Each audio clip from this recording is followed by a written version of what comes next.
ค่ะกราบสวัสดีFCทั้งช่องของสงกรานต์นะคะมื้อนี้ค่ะ จะมีแนวทางมาฝากแนวทางของอาจารย์นะคะ อาจารย์เลขคำนวณค่ะพี่น้อง เพิ่นมาทางช่องเป็นเที่ยแรกนะคะ เพิ่นอยากเป็นสะพานบุญพี่น้องกะขอคนละไลค์คนละแชร์นะคะให้กับช่องน้อยๆของสงกรานต์เหมือนเดิมล่ะค่ะพี่น้อง พอดีเพิ่นได้ชมเพิ่นได้เบิ่งนะคะ เพิ่นติดตามช่องน้อยๆของสงกรานต์มาเพิ่นว่าเพิ่นอยากเป็นสะพานบุญเลขเพิ่นเข้าดีอยู่พี่น้อง จะเป็นจังใดนั่นเดี๋ยวเฮาไปฟังเสียงสัมภาษณ์อาจารย์กับแอดมินนะคะงวดประจำวันที่1พฤษภาคม68นะคะพี่น้องพอชัยภูมิค่ะพี่น้องเฮามาฟังกันนะคะ มาฟังเสียงสัมภาษณ์เพิ่นกับแอดนะคะพร้อมนั่นดีครับพร้อมแล้วค่ะ สวัสดีค่ะพ่อ สวัสดีครับนะคะ ครับ ก็ได้เปิดแล้วนะคะ เปิดคลิปแล้วนะคะพ่อ เปิดแล้วดีครับจ้าก็สวัสดี FC โหลดเด้อ ส ค่ะ วัสดี เด้อ สวัสดีพี่ทุกคนครับ ที่ติดตามของช่อง ของ สงกรานต์นี่ครับ จ้ะสงกรานต์พารวยค่ะก็ เป็นเกียร อยู่ ติอย่าง อยู่จังหวัด ยิ่งค่ะ อยู่จังหวัดใดนี่ครับ อยู่จังหวัดกาฬสินธุ์ค่ะพ่อ อำเภอยางตลาดบ่ อำเภอ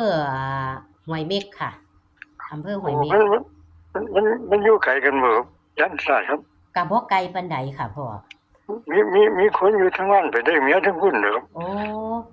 คนกาฬสินธุ์มาอยู่บ้านนี่ก็หลายอยู่มาเอาเมียอยู่บ้านนี่ครับ จ้ะ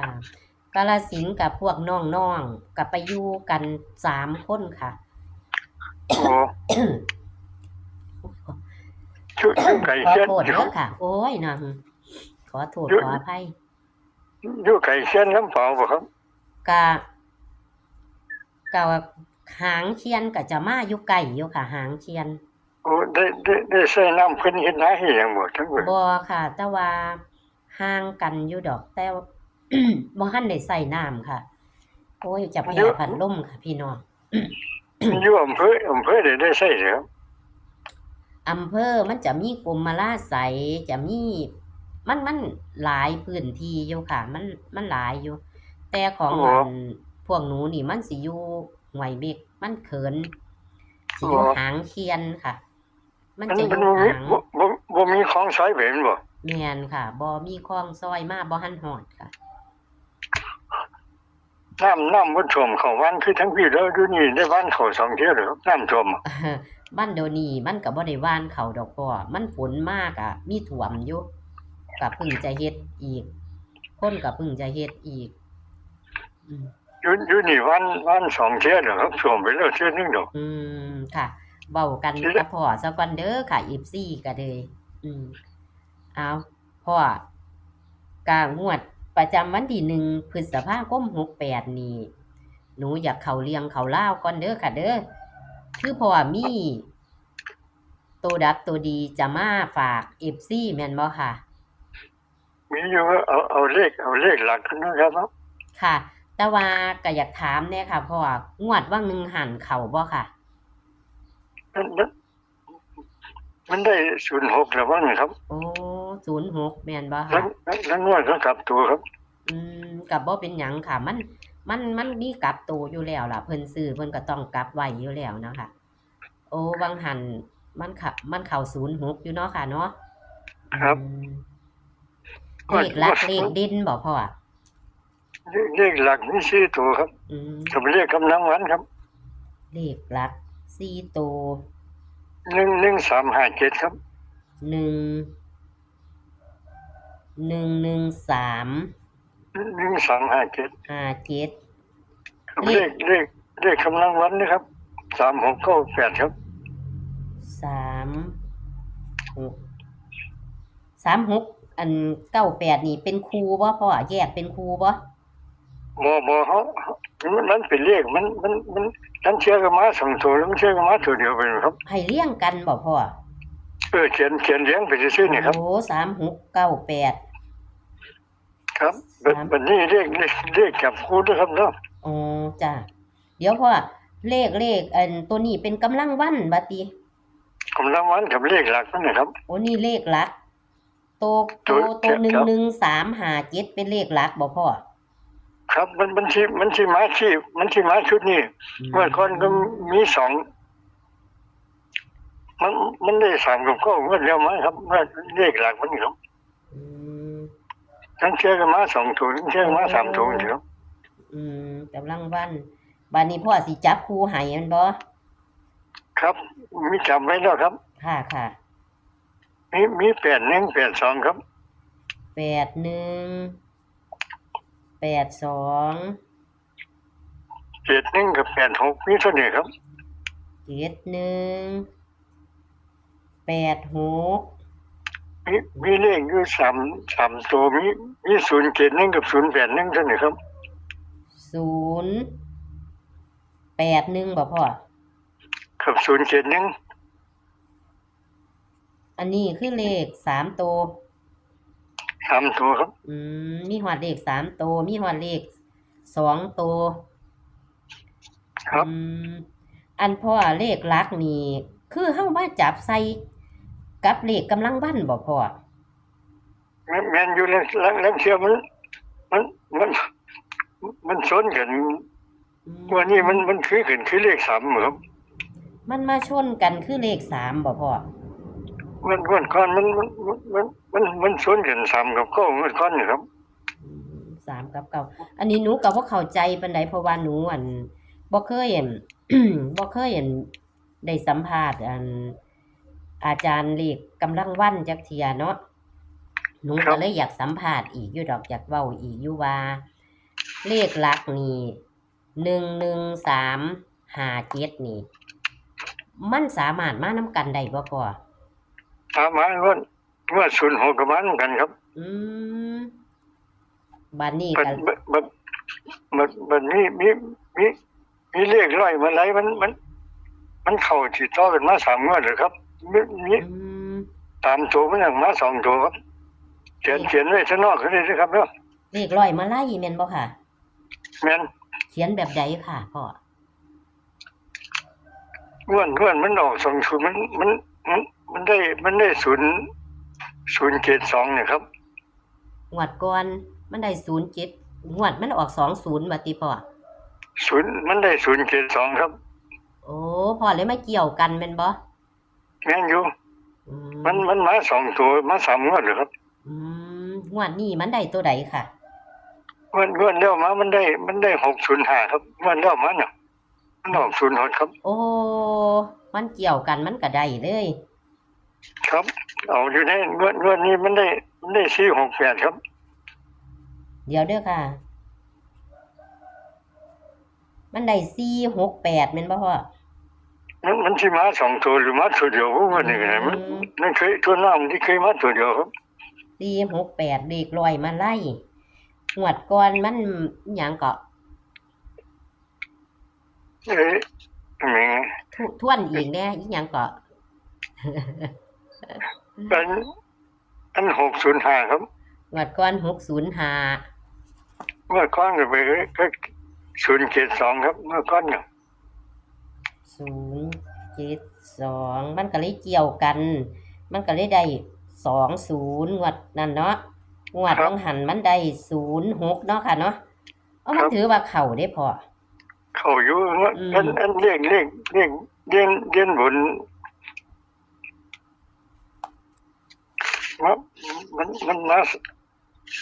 มันมี3หลักมันมา2ตัวก็มี วันนี้มันมา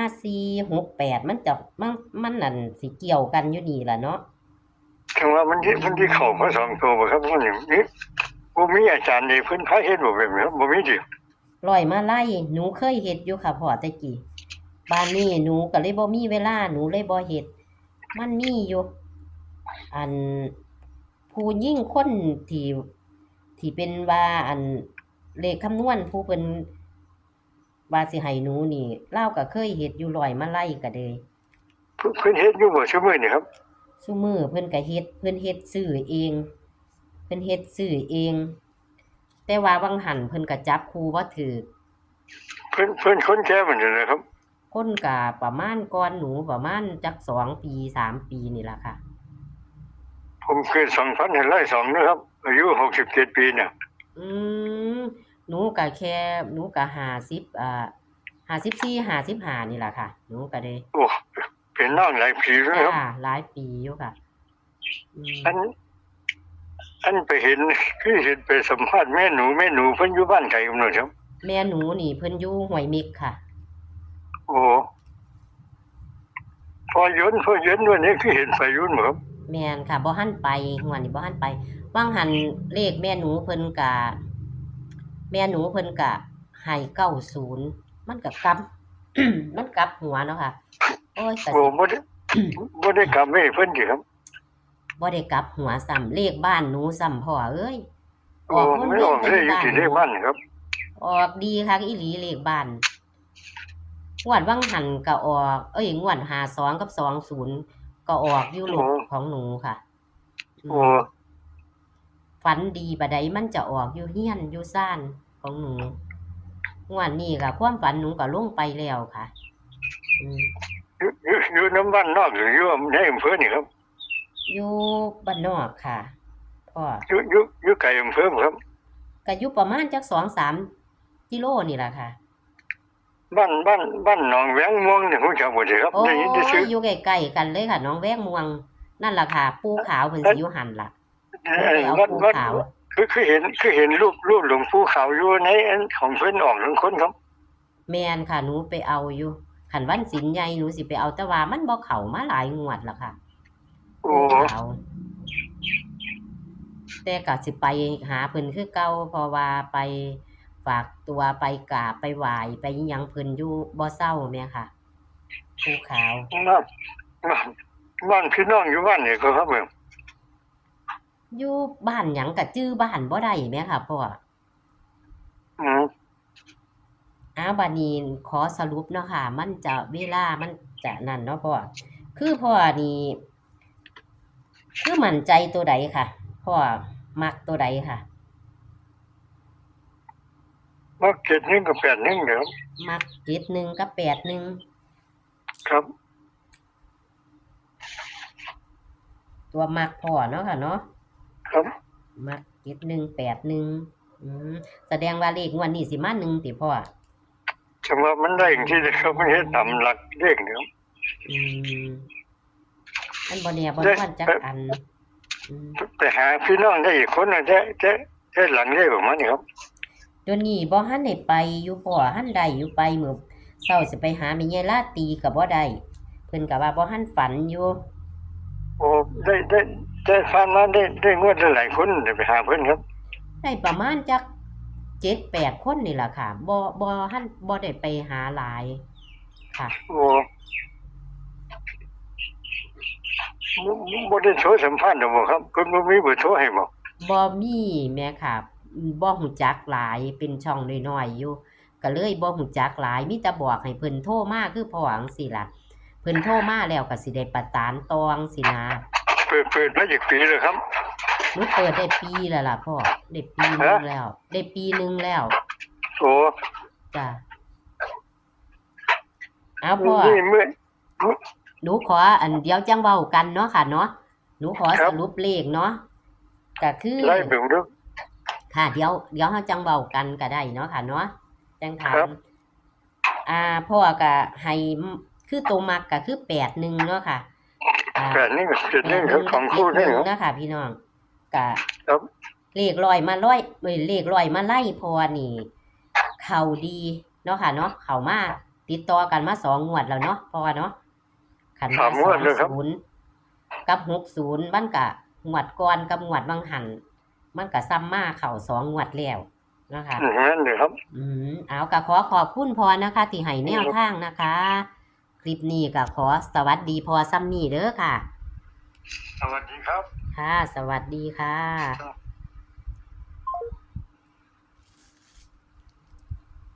ค่ะกะพอเพิ่นก็อยากเว้าหลายอยู่นะคะเอาก็ขอสรุปพอนะคะ นี่ค่ะ แนวทางของพอเพิ่นเข้ามา2งวดซ้อนแล้วค่ะ คือเลขร้อยมาลัยค่ะพี่น้องโตวมักเพิ่นก็คือ81กับ71เด้อค่ะพี่น้องเลขหลักเพิ่นก็มีจังซี่เลขกำลังวันเพิ่นจับใส่กันเอาเด้อค่ะเอาขอให้โชคๆหมานๆกับพอมิ่นชัยภูมินะคะพี่น้องเพิ่นมาครั้งแรกโชคๆหมานๆนะคะ ฝากเป็นแนวทางซื้อฉลากกินแบ่งรัฐบาลไทยเฮานะคะ คลิปนี้ก็ขอ